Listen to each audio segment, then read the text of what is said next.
Hi, I'm Jenny Ray, the Managing Director of Management Consulted, and I'm here today. We're getting close to the end of our case interview section, but it's important that you know before we get to the end what some insider secrets are. These are things that we share at our boot camps when we travel around the world and work with people to train them for fit and case interviews.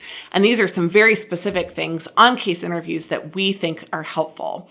The first thing I'm going to talk about is note-taking. It's important that you know that there's no right or wrong way to take notes, but there are some good guidelines. First of all, you need a consistent strategy for note-taking that you develop throughout your case practice so that when you walk into the interview, you know that your notes will be aids to you and not working against you. Some key tips and suggestions here are that there are options that you can select between. So at the beginning of your case process, try out a couple of them and see which one might work better for you. For example, you can choose between a couple of types of note-taking. The first is top to bottom note-taking. This is when you essentially make lists and sub-bulleted lists as you go through the interview and you keep it focused. Usually you will use a left-hand column and a right-hand column so that you actually, on your 2 pages of paper, have a total of 4 areas. The second type are issue trees. Oftentimes you'll turn your paper sideways if you're going to draw issue trees. And some people find this helpful because it helps them break up the problem into different segments, work down each one, and isolate key issues or cross other issues off. Issue trees don't happen to be my favorite way of working through it, but if it's yours, I totally recommend them.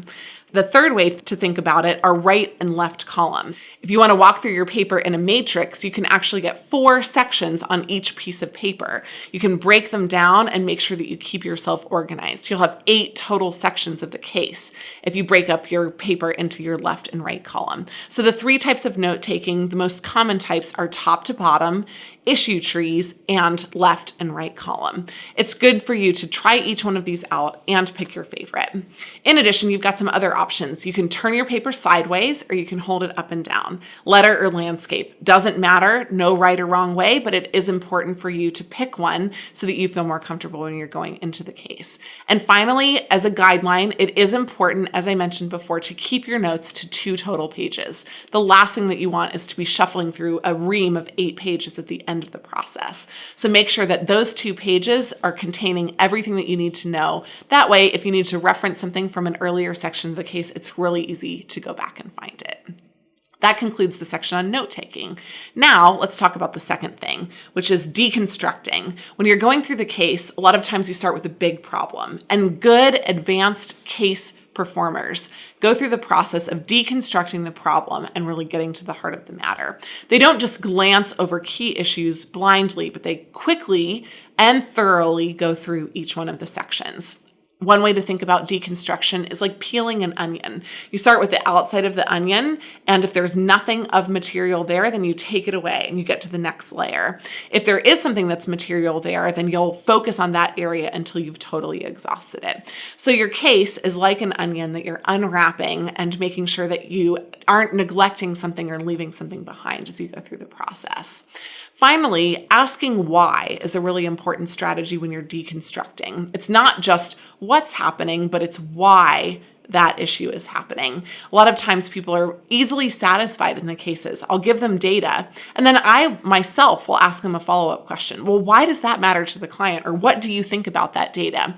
There's a constant balance inside cases between identifying an issue and interpreting the meaning of that issue. If you can successfully go back and forth between the 2 of them, you will go through the deconstruction process, get to the heart of the matter, and be able to solve the case. The next thing that's important to talk about is smiling and stalling. This is an advanced tactic when you're going through cases. A lot of times you may have no idea what to do, but the person who's doing a case, who is enjoying themselves, who's smiling at the interviewer and making it fun for them, even when they're stalling, is a lot more fun to interview than the person who is panicking, stressed, and totally silent. So make sure that as you go through the case, you're talking constantly, you're smiling at the interview, and you are exuding confidence. And then finally, there's one key thing that all great interviewers do, and this is that they ask excellent questions. Note here that I'm not just talking about asking questions. This is a huge difference between okay case interviewers and great case interviewers. Okay case interviewers ask open-ended questions that can be simply answered and don't drive at the heart of a problem.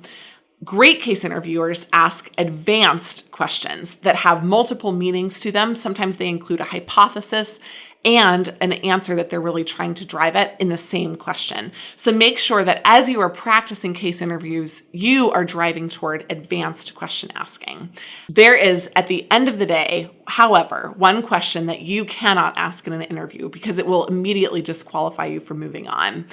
The question, and there may be many that fall into this category, but one here that's MC specific is, does profit matter? You never ask this question, never at the introduction to a case, never in the middle of the case, never at the end of the case. Profit always matters. And if you can't demonstrate that in the course of your case interview process, you will not be able to convince the interviewer that you are top consultant material. So make sure that you cover great questions, but stay away from any of those questions that would just show that you really have no idea what's going on. Finally, there are some common hangups when you're practicing for case interviews that you need to keep in mind so that you can avoid them in your case interview practice and ultimately in your performance. The first one is trying to do too much. In consulting, we call this boiling the ocean. Boiling the ocean would be something that would take millions of years to do, and that's how you make the case interviewer feel when they're sitting on the other side of the table from you. If you're trying to ask every possible question, you're trying to do too much, and you're completely infuriating the person who's interviewing you. So do not do that. Focus on the key issues, make sure that you stay focused on those, and drive to solutions for those key areas. The second thing that's really important to do is go on a data hunt, but don't go on an unlimited treasure hunt for data. What I mean by this is that you want to identify before you look for data, what data you're looking for. Think about it. When you're on the job as a consultant, if you just said, I'm going to go look at every piece of client data that they have and try to make sense of it, that would be a terrible plan. But if you said at the beginning, I'm interested in understanding product level information or customer level information from this year to this year for this segment of customers, so you're going to get much better data and you're going to be able to use it much more effectively. So make sure that in the case, when you're going through the process of looking for data, you're not just asking for random data. You're not asking questions that are too open-ended. You're being very specific about the data that you would like. Finally, one of the most important things to remember when you're practicing for case interviews and mentally preparing is not to quit. It's really important that you recognize that you may come across things in the case that you don't understand or problems that you can't solve, but the case isn't over at that point. Your ability to work through those moments may actually make or break the ultimate performance. So it's incredibly critical that you regroup, refresh, and restart. So go through the process. Get stuck, it's totally fine, but just make sure that you've got a plan for when you do. Don't quit. At the end of the day, if you want more information about case interviews, we've got great resources. Our Consulting Interview Bible, our Case Bank, and tons of articles at managementconsulted.com.